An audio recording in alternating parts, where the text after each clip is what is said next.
मैं वैद्य संदीप सम्राट आज आपके सामने राजक्षमा ये व्याधि बताने के लिए आया हूँ। राजक्षमा, उसको राजक्षमा क्यों कहा गया है? राजाओं में राजा जो है, वैद्यों में जो राजा है वो राजक्षमा है। और वो रोग समूहाना, वो अकेला नहीं आता है, उसके साथ बहुत से व्याधियाँ आती है, इसीलिए उसे राजक्षमा कहा गया है। और वो बहुत से व्याधियों को उत्पन्न करता है, जैसे अष्टांग हृदय में बताया गया है। तो राजक्षमा के बस 4 ही हेतु हैं। इसके बारे में आपने कभी सोचा भी नहीं होगा कि राजक्षमा के 4 ही हेतु क्यों, और ये बहुत से व्याधियों को उत्पन्न करता है। उसके पीछे ऐसा कौन सी शक्ति है कि जो ये 4 ही हेतु और मैक्सिमम व्याधियों को ही उत्पन्न कर सकता है। तो एक एक व्याधियों को हम अच्छी तरह से देखेंगे। जो पहला व्याधि है, जो हेतु है, वो है साहस।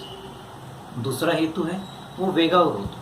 तीसरा हेतु है वो क्षय, और चौथा हेतु है ये विषमाशय। ऐसे देखा जाए तो सब व्याधियों में जो कल्प्रिट है, जो दोष, जो कल्प्रिट है वो है वात।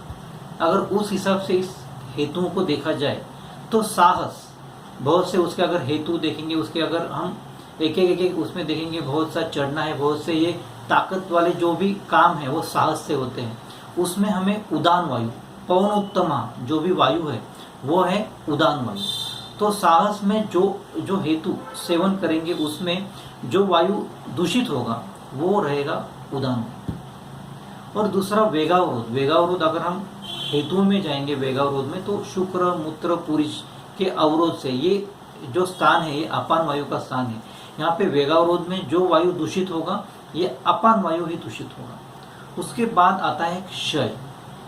क्षय, अगर वो संप्राप्ति हम देखेंगे क्षय की, और उसमें जाएंगे तो प्राण का क्षय होता है, तो उसमें प्राण वायु की तुष्टि होती है। और उसके बाद जो चौथा हेतु आता है वो है विषमाशन। विषमाशन, विषमाशन मतलब आहार का समाशन, विषमाशन आहार का अच्छी तरह से सेवन न करना, और उसके वजह से अग्नि दूषित होती है। और अग्नि, ये विषमाशन में समानो अग्नि समीपस्था, यहाँ पे समान वायु की दृष्टि, मतलब देखा जाए तो साहस में उदान वायु की दृष्टि है, वेगावरोध में अपान वायु की दृष्टि है, क्षय में प्राण वायु की दृष्टि है, और विषमाशन में समान वायु की दृष्टि है। जब हम चरक संहिता हम पढ़ते हैं तो चरक संहिता चिकित्सा स्थान में जो उनके साहस का हेतु बताने के बाद उन्होंने एकादश राजक्षमा बताया है।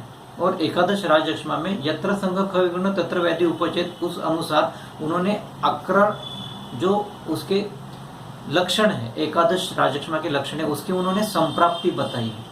उसके बाद उन्होंने वेगावरोध और क्षय और विषमाशन की एक भी उन्होंने संप्राप्ति बताई नहीं है। उन्होंने बताया कि इसी तरीके से एकादश राजक्षमा साहस में भी होते हैं, वेगावरोध में भी होते हैं, क्षय में भी होते हैं, और विषमाशन में भी होते हैं। मतलब देखा जाए तो त्रिरूप राजक्षमा, षड्रूप राजक्षमा और एकादश राजक्षमा को उत्पन्न करने के लिए अकेला साहस काफी है, अकेला वेगावरोध काफी है, अकेला क्षय काफी है, और अकेला विषमाशन काफी है। मतलब देखा जाए तो 3 और 6 9 और एकादश हो गए। ये सब को मिला के 20 टाइप ऑफ वेरिएशन ये हमें साहस में मिलेगा। 20 टाइप ऑफ वेरिएशन हमें वेगावरोध में मिलेंगे, 20 टाइप ऑफ वेरिएशन हमें क्षय में मिलेंगे, और 20 टाइप ऑफ वेरिएशन हमें विषमाशन में मिलेंगे। मतलब देखा जाए तो हमें टोटल 80 प्रकार के संप्राप्ति हमें यहाँ पे हेतु अनुसार मिलते हैं। मतलब राजक्षमा अकेला नहीं है। रोग समूह नाम क्यों बताया? बिकॉज ऑफ उसके n नंबर ऑफ संप्राप्ति होते हैं। n नंबर मतलब ये 4 हेतुओं के अलग अलग से डायमेंशन से हमें ये संप्राप्ति मिलती है। तो ये हो गया संप्राप्ति का हमें रोग समूह नाम के अनुसार। मतलब इसका हमें करना क्या है? हमें चिकित्सा करनी है। हम यहाँ पे क्यों आए हैं? हमें चिकित्सा करने इसीलिए आ गए। तो हेतु समझने से हमें क्या समझ में आया? तो हेतु समझने में हमें वायु के टाइप समझ में, कौन सा वायु प्रोमिनेंटली दूषित है, उसके साथ वैन वायु, ये ऑलवेज हर वायु के साथ वैन वायु ये सेकेंडरी में आता ही है।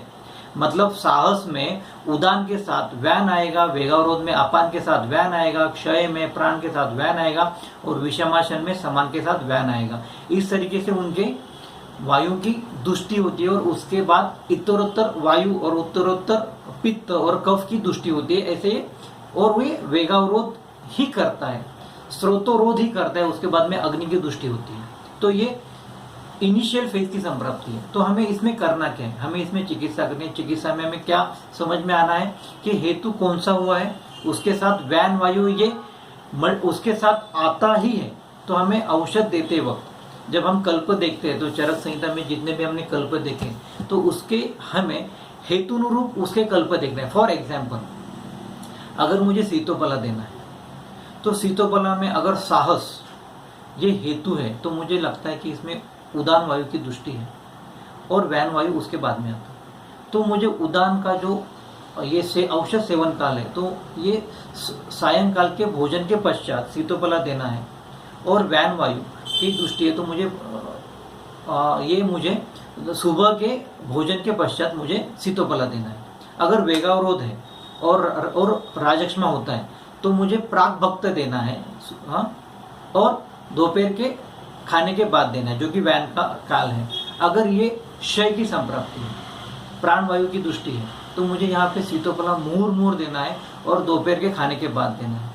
और विषमाशन है तो मुझे सीतोपला ये चूर्ण ये खाने के बीच में देना है।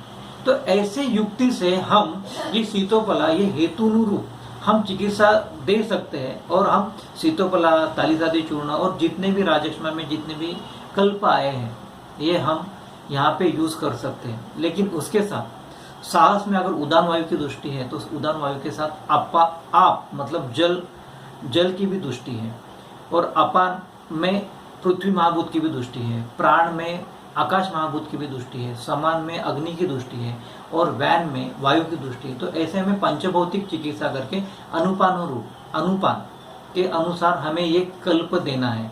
तो ये पंचमहाभूत प्लस अनुपान प्लस औषध सेवन काल के हिसाब से मुझे कल्प वही देना है।